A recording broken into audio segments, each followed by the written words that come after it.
শেখ হাসিনা, সাবেক স্বরাষ্ট্রমন্ত্রী আসাদুজ্জামান খান কামাল এবং অ্যাপ্রুভার সাবেক আইজিপি চৌধুরী আবদুল্লাহ আল মামুনের বিরুদ্ধে দায়ের করা মামলার সপ্তম দিনের মতো সাক্ষ্য গ্রহণের জন্য দিন ধার্য ছিল।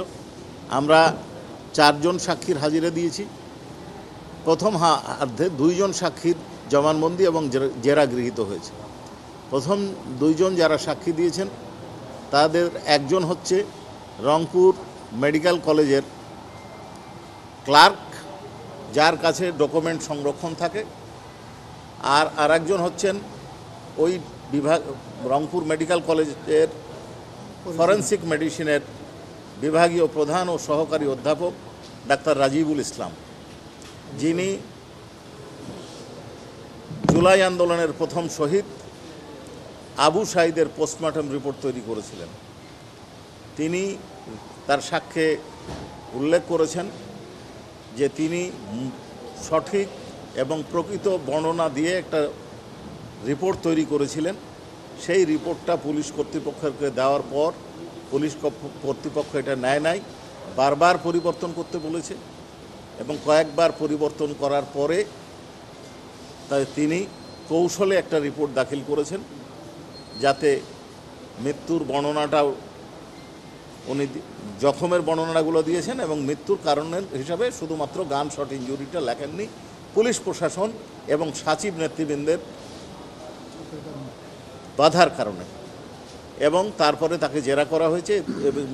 জবানবন্দিকালে উনি আরেকটি ভিডিও চিত্র প্রদর্শন করেছেন, যেটা আল জাজিরার একটা ডকুমেন্টারি, যেটা আপনারা সকলেই দেখেছেন, যাতে দেখা যাচ্ছে এই রিপোর্টের ব্যাপারে, অর্থাৎ এই রিপোর্ট প্রদানের ব্যাপারে যে সরকারের চাপ ছিল, সেই বিষয়টি নিয়ে সালমান এফ রহমান এবং তৎকালীন আইজিপি সাহেবের মধ্যে একটা কথোপকথন হয়েছে।